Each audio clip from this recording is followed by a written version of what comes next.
இருக்கிறீர்கள். உட்காருங்கள், உட்காருங்கள். உயிருக்கு பயந்தவர்களே உட்காருங்கள், உட்காருங்கள். அகம் அழியவில்லை உனக்கு. ஆம், அகம் அழியவில்லை எனக்கு. அன்றே உன்னை அழித்திருந்தால் என் அகமும் அழித்திருக்கும். அதே சமயம் இதோ இது எட்டப்படும் இது தொண்டைமானம் எங்களோடு பிறவாதிருந்தாலும் உன் அகம் அழிக்கப்பட்டிருக்கும். ஏன் இன்னும் பயப்படுகிறாய்? நாய்களை திட்டாதே என்று கூறு. நாய்கள் தான் விலங்குகளிலே நன்றி உள்ளது. எனவே அதுவும் நமக்கு பெருமைதான். இருந்தாலும் இவர் யார் அதை சொல்வதற்கு? ஆமாம் ஆமாம், அடங்கி கிடப்பவன் அடைக்காலும் நம்மை சொல்வதற்கு இவனுக்கு என்ன உரிமை இருக்கிறது? அடே எட்டப்பா, நாவை எடுத்தறி, ஈனச்சொல் பேசாதே. வல்லவனை அழித்தாய், வாழ நினைத்தாய், இனி நீ வாழ்ந்து கொள். கூலி கேட்டாய், கும்பிட்டு விழுந்தாய், கோழையானாய், கூலியை பெற்றுக்கொள். அதை விடுத்து எதிரி உன்னை புகழ வேண்டும், அது உனக்கு இனிக்க வேண்டும் என்று மட்டும் எண்ணி விடாதே. நாம் இருவரும் இதே மண்ணில் ஒன்றாக பிறந்தவர்கள். நானோ காட்டிக் கொடுக்கப்பட்டேன், நீயோ காட்டிக் கொடுத்தாய். நாம் இருவர் ஓடிலும் உடலும் ஓடிலும் ஒரே ரத்தம். ஆகவே இந்த ரத்தத்தில் கொஞ்சமாவது இனச்சத்து கொஞ்சமாவது இருக்கும். அதனால் இவன் காலை பிடித்து மட்டும் வாழாதே, இவனோடு கவாலை கட்டு மட்டும் அஞ்சி விடாதே. போதும், நிறுத்து உன் பேச்சை. குற்றவாளியாகிய நீ ஏதேனும் சமாதானம் கூறி உன் குற்றத்தை குறைத்துக் கொள்ள முடியுமா என்று பார். நாங்கள் ஒரு நாயை கொள்வதாக இருந்தாலும் சட்டப்படிதான் கொள்வோம். We believe in the rule of law.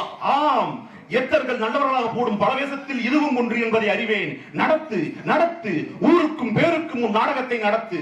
நீ குற்றவாளிதானே? ஆம், உன்னை கொல்ல மறந்த குற்றவாளி. எனக்கு பேச்சு தேவையில்லை, நேர்மையான பதில் தேவை. கும்பரியாரின் கட்டளைக்கு நீ ஏன் பணியவில்லை? கும்பனி என்பது ஒரு பொருட்களை வாங்கவோ விற்கவோ வந்த வர்த்தக ஸ்தாபனம். அதில் அடக்க வேண்டியது பொருட்களை, புருஷர்களை அல்ல. கடைசியாக நாங்கள் வாங்கி இருப்பது அரசுரிமை.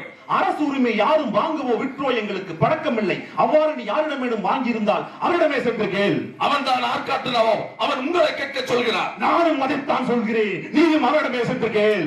மீண்டும் மடக்கு பேச்சு. இது என் கோபத்தை தூண்டுவதாக இருக்கிறது. கோபம் என்பது உணர்ச்சி உள்ள மனிதனுக்கு மட்டுமே வரும். அது உனக்கு வருவதாய் சொல்லுவது சுத்த பொய். எடக்கு மடக்கு ஏளானம் இதியாதி இதியாதி உனக்கு மிக மிக அதிகம். ஆம், எல்லாம் உடன் பிறந்தவை. அவை ஒழுக்கப்பட்டது. நடக்காது, நான் இருக்கும் வரை நடக்காது. நீ சொல்ல சொல்ல எக்காலம் விட்டு எழுந்து கொண்டே இருக்கும். எழும் எரிக்கும் சூரியன் இருக்கிறதே, அது கூட எங்கள் பேச்சை கேட்டுதான் எழும் விழும். அந்த கதையெல்லாம் இங்கு வேண்டாம் அப்பனே. சூரியனை ஒரு ஆண் அல்ல ஒரு பெண் கூட வேண்டாம் என்று விரட்டிய கதைகள் இங்கு ஏராளம் ஏராளம். வேறு கதைகள் இருந்தால் கூறு. ஏனைய பாளையக்காரர்கள் எல்லாம் பணிந்து விட்டார்கள், பலனடைகிறார்கள். நீ ஒருவன் மட்டும் பணியாமல் இருப்பது அது என்ன உனக்கு ஒரு லாபமா? மற்றவரெல்லாம் பணிந்து விட்டார்கள், நான் ஒருவர் மட்டும் பணியாமல் இருப்பது உனக்கு ஒரு நஷ்டமா? இவன் பேச தெரிந்தவன். ஆம், பேச தெரிந்தவன். பேச்சு மட்டுமல்ல, வாழ்வீச தெரிந்தவன், வல்லமை புரிந்தவன். அதனால் நான் வாழெடுத்து மீனாயிருக்கிறேன். இரும்பு தலையன் என்று எனக்கு பெயர். என்னிடமே பேசுகிறாய்? ஆம், உருக்க வேண்டிய பொருள் அதனிடம் உணர்ச்சி காட்டியது என்பவர்தான். என் நாடோ எல்லா வளமும் பெற்ற நாடு, ஐயமும் வானமும் ஒளியின் நாடு. இங்கு பிறந்தவர்கள் யாரும் பேடியா இருப்பதில்லை. பேடியா இருப்பவன் இந்த நாட்டின் அசலுத்தாக இருக்க மாட்டான். பொங்கும் போர் என்ற புயகுணம், பொங்கின் காதல் என்ற தமிழ்குணம் என்று உலகத்துக்கே எடுத்து கூறிய ஒரே இனம் இந்த தமிழினம். இங்கு பிறந்த இங்கு காலம் உங்களுக்கு உதவலாம், ஆனால் நல்லவர்கள் மட்டும் காலை பிடித்து வாழ்வார்கள் மட்டும் எண்ணிக்கொள்ளாதே. போதும் உன் புத்திமதி. நான் இப்போதே தீர்ப்பு கொள்ள போகிறேன். உனக்காக ஒரு வினாடி ஒதுக்குகிறேன். மன்னிப்பு கேள். மன்னிப்பு, மன்னிப்பு. என் கை கட்டப்பட்டிருப்பது இந்நேரம் உன் தலை கட்டப்படாமல் சமம். இதோ என் தாய் மட்டும் இதை கேட்டிருக்க வேண்டும். அவள் தள்ளாத வகையிலும் பொல்லாத புலியாக மாறி இந்நேரம் உன் மீது பாய்ந்திருப்பாள். என் மனைவி மட்டும் இதை கேட்டிருக்க வேண்டும். அதை பார்த்த இடத்திலே பொசுங்கி இருப்பாய். என் தம்பி மட்டும் இதை கேட்டிருக்க வேண்டும். உன் பரங்கித்தலை இந்த சீரட்சியை நோக்கி பறந்தே சென்றிருக்கும்.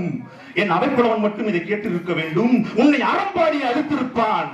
ஆனால் இங்கோ நாய்களும் பேய்களும் நயவஞ்சக பூனைகளும் தேசித்தனமும் ஆசைகளும் கொண்ட அடிவெளிகளும் அமர்ந்திருக்க நீயும் புல்லன பேசிக் கொண்டிருக்கிறாய், நானும் கேட்டுக் கொண்டிருக்கிறேன். என் செய்வேன்? என் நாடே, இந்த இழிவு உனக்கா அல்லது எனக்கா? அடே எட்டப்பா, நான் இறக்கப் போகிறேன். என் புகழ் இந்த பூமியில் இருக்க வரை வாழும். ஆனால் நீயோ ஊரே சொல்லட்டும் போ. இவனை கொண்டு போய் அந்த புளிய மரத்திலே தூக்கிலிடுங்கள். துணிந்தவனுக்கு தூக்கு மேடை பஞ்சமித்தை.